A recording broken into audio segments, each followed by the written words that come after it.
Hombankan buntal. Hombankan luka Wak. Hombankan luka ikan semilang lagi Wak.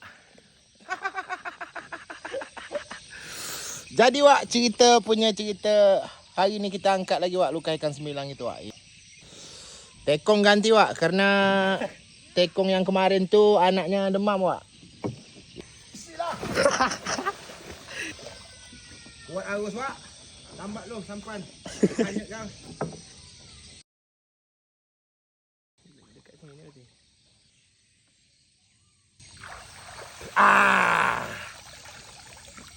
Zong.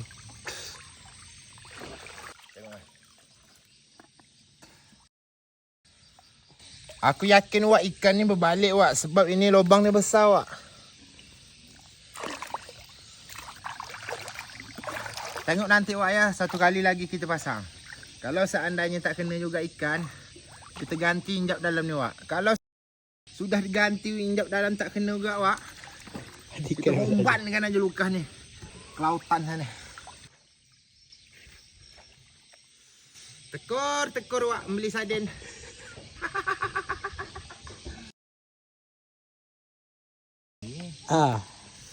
Baik awak ngentam Wak sarden. Ada ni ha. Jadi Wak kena masang luka tidak kena kita gas lagi Wak, pasang jaring Wak. Kita tinggal aja Wak lokah ni Wak. Lemak saja bawa berat ni. Homban kat lokah Wak. Jauh gak Wak berkayuh ni. Hombankan jaring lagi Wak.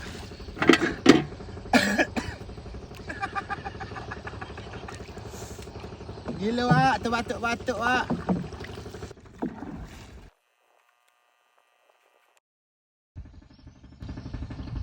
Hombankan batu lagi Wak.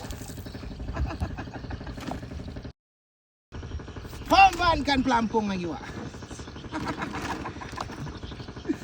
Jadi Wak, jaring ini Wak, malam nanti kita angkat jam 7 malam Wak ya. Tu Wak, berkayuh lagi balik Wak. Jadi Wak, kena air sudah pasang, kita angkat lagi jaring Wak ya. Untuk tarikan pertama ni anak kita yang narik Wak.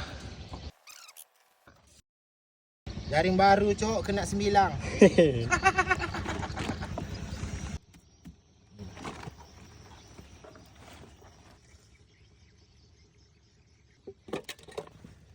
Langsung masuk dalam periuk Wak, 9. Minta Wak. Minta lagi Wak. Hombankan buntal. Dapat 9 lome ikan biang Wak. Tak apalah Wak. Dapat juga untuk salai besok Wak. Bawa ke Batam besok Wak satu ni untuk mak aku Wak. Hombankan 9 salai. Hombankan saja Wak.